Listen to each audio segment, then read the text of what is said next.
Well guys, the engine is finally in the car. I'm super psyched about this part. Now, next step is obviously to get some wiring done. So what I'm gonna do is I'm gonna get the majority of the wiring done, and then future me will check you guys in. But it'll be instantaneous, so with a snap of a finger. Well guys, I got some huge progress to show you on the wiring side of things.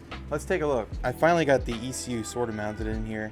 This isn't the ECU I'm going to be running, it's a camera ECU. I'm going to buy the Frankenstein Motorworks ECU because I eventually wanted to get his tuner anyway. We got the fuse box mounted in. Now, this is the setup I have for now. It might change as it's finalized if I can get the cover off. So I got all the fuses for pretty much everything in the engine bay that's going to be needed. So the fuel pump, it's going to be the alternator, the secondary power, it's going to be the electronic throttle control, the ECU battery. It's going to have pretty much all that stuff is going to be integrated into the one fuse box. Now I'm also going to have the OBD2 port in there as well, because I'm going to be running the wires all the way from the engine bay fuse box all the way into the cab, and I'll show you where I want to put it right now. So we're doing a little wire tuck. That's what we got going on here. I just basically just drilled a hole into that spot there and just ran all the wires in there. Now this is going to be the power feed for pretty much everything in the car. It's 0 gauge wire. It's very, very thick. Should be more than sufficient in order to do the job. That's going to do the starter, alternator, fuse box, the whole 9 yards. Now there is a breaker there, and I got to see after I get the car started if that's actually going to work or not. If the breaker doesn't work, then I'm going to use a fusible link and see if I can split it off from the starter, so the starter has a direct spot where there is no breaker, and then everything else does. There's two reasons why I want to do that. If I ever have to work on my car and I need to disconnect the battery for everything in the engine bay, and then everything's disconnected, just like that. So I don't have to sit and fiddle with the battery terminals and everything. It's just one little click and everything's good to go. So that's the whole point of that stuff. So that's what we have going on for here.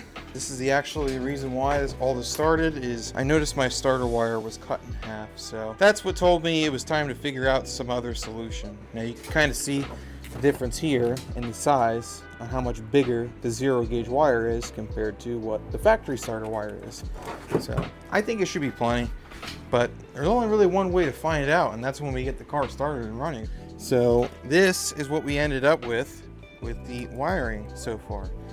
Pretty much had to add at least 20 wires to this, probably more, that I just can't recall off the top of my head. It looks like it's a bunch of mess, which in all honesty right now it is. Now, a little side note I want to put in there about the wiring on my car. I had a little bit of a unique circumstance. Now, my car originally had a 3S GTE in it from the factory. This was the engine that came with it in 1991. Now, the vehicle, when I bought it, it came with mounts and wiring for a K-Series. It's a Honda engine. It's actually pretty common to put these in there. If you've heard of Boosted Boys, you've at least seen one of them. That's probably one of the most famous MR2s out there.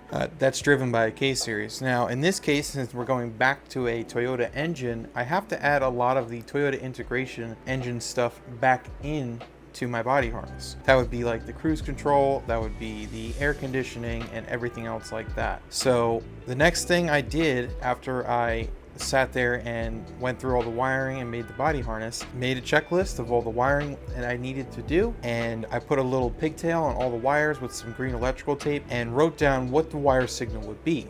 So now what I'm going to do is I'll meet you guys back into the floor pan, and I'll meet you at the footwell where all those wires that go from the trunk that I showed you earlier come into the cab and meet up there.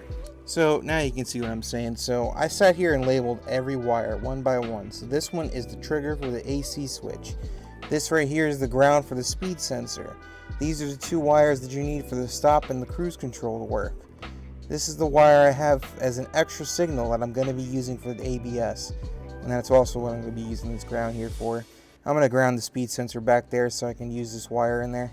And then this is the alt sensing signal that you need, because there's a fuse that actually is in this little fuse box. You could probably see it. Now, let me move that. That's the light control, but you can see it. It's right in there. Couldn't tell you which one it is off the top of my head. If not, it's in the engine bay.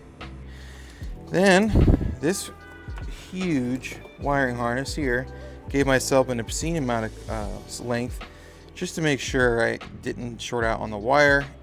We have for the pedal, that's what the 6 of these wires are here for. There's a green one hidden in there. That's that green one right there. You can kind of see the edge of it. And then eventually, when I find the end of it, It's very long. This is the OBD2 port right here. So I'm going to have the power, ground, other ground, and then CAN bus H and L. Ironically, that's the colors of the H and L signals for the ECU. So since we're here, it's not completely wired in yet. I just did some testing, so I just twisted the wires together just to make sure I have all the pins and stuff right. Then I'm going to take the crimpers out, crimp it, heat shrink it, and call it a day. The speed sensor wire is all there. I'll actually put some footage up that I tested it, and it is working, so that's fantastic news. Now that I basically showed you a little bit what's going on, I'm going to bring you along the process on making one connector. So let me get all this stuff out of the way first, and we'll get back to it. That was a little difficult.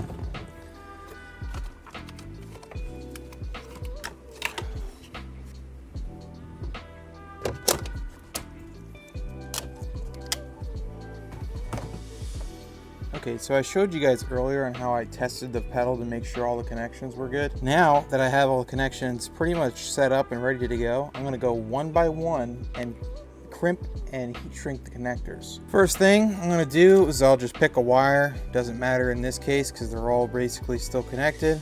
This one right here with the white tape on it is for the speed sensor. I'm going to do, like I said, one wire at a time for the pedals.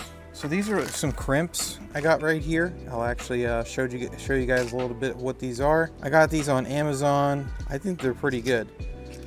Now the only thing that sucks is when I first got the case, I put the case down in the car when I was actually working on this unit.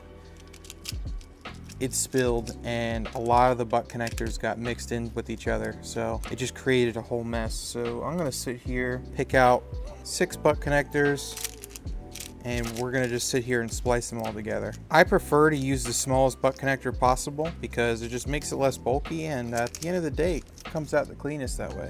Got my 6 butt connectors. Go ahead and close that box up really quick. So I already exposed the wire here, and you could see it after I'm done twisting it together, just to make sure the strands are all there and they don't fray off and make a whole problem. You literally just take the butt connector and slide it on there. Now you're probably going to have to trim some of this wire back, as you can see.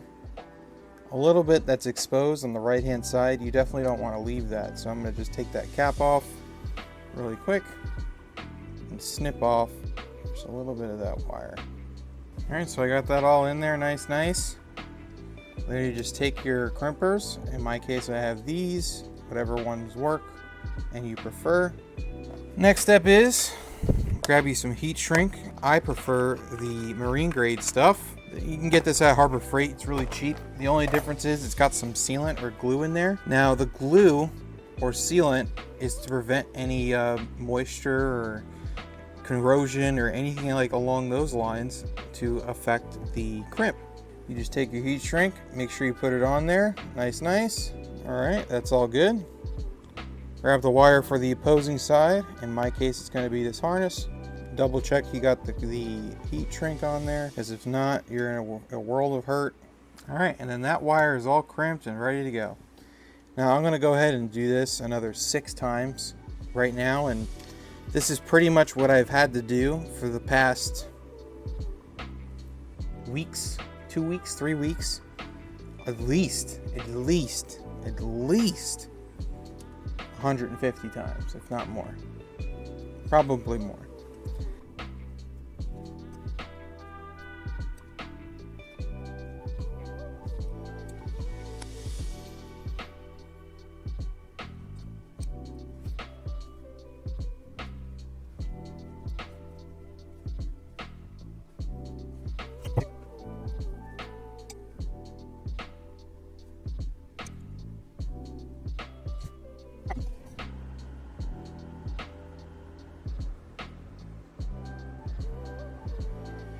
Okay, well, pedal's all 100% permanently wired in, and now we're just going to take some tested tape after I get the wire loom on there, let this thing run on cool for a second, and we're going to start wrapping.